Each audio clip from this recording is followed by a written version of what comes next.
Small schools take center stage in week 4 of the Texas high school football season. These are the picks.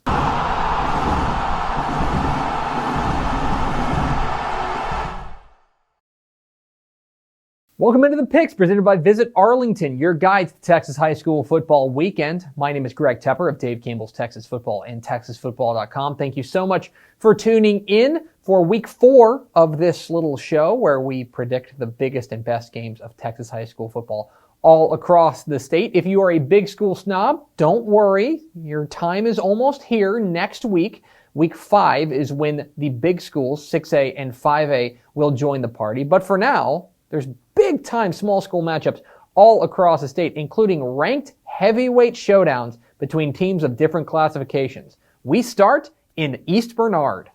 7:30 p.m. Friday night at Memorial Field in East Bernard. It is a big-time 2A versus 3A showdown as the Shiner Comanches take on the East Bernard Brahmas. What are the keys to this matchup?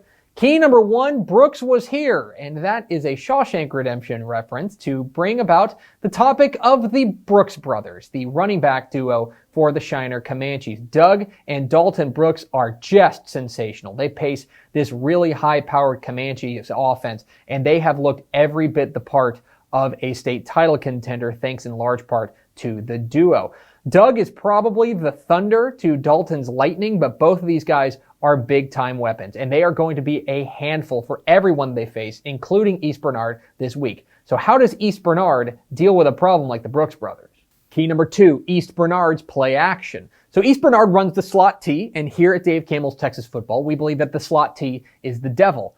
We say that with all sorts of love. But the thing about East Bernard is that they have thrown the ball really effectively early in the season. Now, they don't throw a ton. Quarterback Dallas Novicki has only thrown the ball 20 times. But he's completed 12 of them, and 3 of them have gone for touchdowns. In fact, they're averaging 13 yards per pass attempt this season in the young year. Now, look, to put that in comparison, Garrett Rangel, the quarterback for Frisco Lone Star last year, led all Texas high school football quarterbacks in passing, and he only averaged 12 yards per attempt. So when East Bernard does pull it and throw, they are really effective. Can they be effective in this game, or will Shiner's defense step up? And key number 3, punching up. So for the 4th consecutive week, Shiner is going to be playing a team that is bigger than them in a larger classification. That includes last week where they took in a 4A team. Remember, they're a 2A team. That's pretty remarkable to punch up 2 entire classifications, and weight class really does matter. East Bernard is no different. This is a 3A Division II team in East Bernard playing a 2A Division I team in Shiner. Usually, the larger team has the advantage. Then again, Shiner is 3-0. So, can East Bernard take advantage of their size disparity, or will Shiner continue having success punching up? Who am I picking? I'm going with Shiner. Going with the smaller team on the road. I really think that the number 1 team in Dave Campbell's Texas Football's 2A Division I rankings is the team to beat in this matchup because of 2 things. 1, the running game. I really think that Dalton and Doug Brooks, plus the passing attack that they do add, makes this offense really dangerous. But what we haven't mentioned is that Shiner's defense is pretty salty, and they're physical. And in a matchup against 2 teams that love to be physical, I think this game is going to come down to who puts the ball on the turf, who forces the most turnovers. I think Shiner comes through with a couple of extra big plays defensively. I think the Comanches bring home a victory. From south to north, 7:30 p.m. Friday night at Hawk Stadium in Iowa Park. It's a battle of unbeatens as the Brock Eagles take on the Iowa Park Hawks. What are the keys to this matchup? Key number 1, straight cash, homie. Sorry. It's Cash Jones, the running back for Brock, and he's been really, really good. Run for more than 400 yards in their first 2 games, and he is the bell cow of this Brock attack. They can beat you in a lot of different ways, but make no mistake, the Eagles offense starts with Cash Jones, their outstanding running back. Can he get going, or will the Iowa Park defense have an answer? Key number 2, Kirby's adventure. I'm talking about Kirby Kohili, the quarterback for Iowa Park, and he has been really, really excellent this year. You go back to last year where he helped lead the Hawks to a deep playoff run. I think he's been even better this year. Extremely efficient passing the ball and a very dangerous runner. Brock is going to have to answer for him on every play. So, can the Brock defense, which has been very good so far, step up against a very dangerous quarterback in Kirby Kohili? And key number 3, late and close. So Brock has played 2 games, and they've won 2 games, and they have won 2 games by absolutely clobbering their opponents. They have been no contests. Iowa Park has gone about things in a different way. Most notably, they have been excellent late in games. You go back to their win over Canadian, they rang off 28 unanswered points in the 4th quarter to win that game. Then you go back to last week where they took on Burnett, and they scored the final 35 points of the game to really run away from them. So if this game is close late, the advantage may lie with Iowa Park. Can they keep it that close, and can they take advantage when they get there? Who am I picking? I'm going with Brock. I'm picking a smaller team over a larger team again, and I think the big reason why is the running game. Cash Jones and this stable of running backs in this powerful rushing attack for Brock really guide the way for the Eagles, not to mention the fact that their defense has been excellent all year long. Now, I do think Iowa Park's got a great chance in this one, especially if they can wear down Brock and make them play this game all 4 quarters. But for now, I think Brock comes away with a close victory.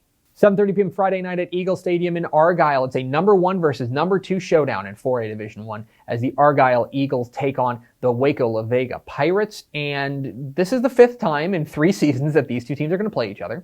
And the script has traditionally gone that Argyle wins the regular season, La Vega wins in the playoffs. And I'm sure Argyle would prefer it be the other way around, but this script may in fact be the same. You know, La Vega is off to a fantastic start thanks in large part to their defense. The defense, led by Jordan Rogers and DeMarquise Hayes, is maybe the best in the state so far. I know that 6A and 5A aren't playing yet, but it has been rock solid. The offense, it's been okay, and they're pretty banged up right now.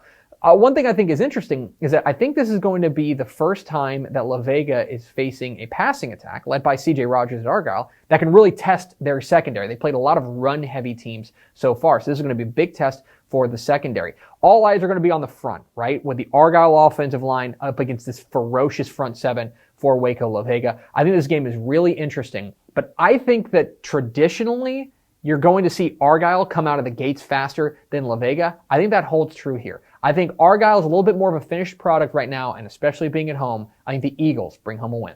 7:30 p.m. Friday night at Jimmy Redmond Memorial Stadium in Post. It's all Antelopes as the Post Antelopes take on the Abernathy Antelopes. And Post is off to a 3-0 start and has outscored their opponents by almost 140 points this season.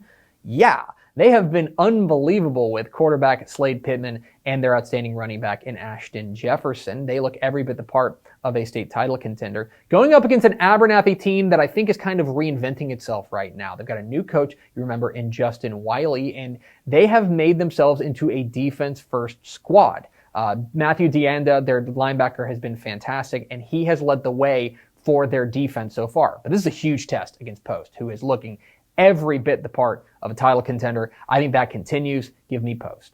And 7:30 p.m. Friday night at J.M. White Field in Blum. It's a 6-man clash between the Blum Bobcats and the Jonesboro Eagles. So 1A Division 1 is suddenly kind of wide open right now. I don't know if there's necessarily this favorite that's risen to the top, but here is an outstanding matchup of 2 teams that are going to be jockeying for position in Division 1. Blum, the defending state champs, have somehow gone under the radar, but they are undefeated and looking very good with running back Kobe Clinkscales going up against Eddie Gallegos' Jonesboro Eagles squad that are also undefeated, and they have run the ball very, very well with Brandon Nemelka. This is a really fascinating matchup, and I think it's going to come down to defense. That is where I think Blum has the advantage. Not only being at home, but I think their defense is a little bit more polished right now. I think this game is close, and if you have a way to get to this game, absolutely take advantage of it. But I think Blum comes away with a victory. But those are far from the only big games in Week 4 of the Texas high school football season. Let's get to the lightning round. I like Schulenburg over Flatonia. Give me Kilgore to beat Gladewater, and I like Bremond to beat Dawson. Bernie stays hot with a win over Sweetwater. Yoakum stays hot with a win over Needville. And I like Corpus Christi Miller over Rockport Fulton. Spearman gets by Vega. Clarendon topples Hale Center in a battle of surprise unbeatens. And speaking of surprise unbeatens, I like the Paradise Panthers to beat Millsap. Give me McCamey over Forsan. Timpson beats Price Carlisle. And Pleasant Grove takes down Silsbee. Give me Llano over San Saba in a battle of unbeatens. And I like Gilmer to beat Lindale. Graham squeaks by Decatur. Winthor stays hot with a win over Seymour, and Dangerfield beats Elysian Fields. We might finally get to see West Orange Stark. I think they beat Newton. Give me Jourdanton over Canyon Lake. And I'll take St. Augustine over Winnsboro. Jared Kerr and Lexington stay hot with a win over Cameron Yo. Give me Gunner to beat Pilot Point. And I like Holiday over Bells. Cisco beats Jim Ned. And I like Grandview to get by Glen Rose. Hallettsville beats Rice Consolidated. And in our other six-man game of the week, besides Blum and Jonesboro, I like Borden County over Sterling City. And those are the picks. What am I wrong about? Which games did I leave out? Comments down below. Don't forget to hit that subscribe button.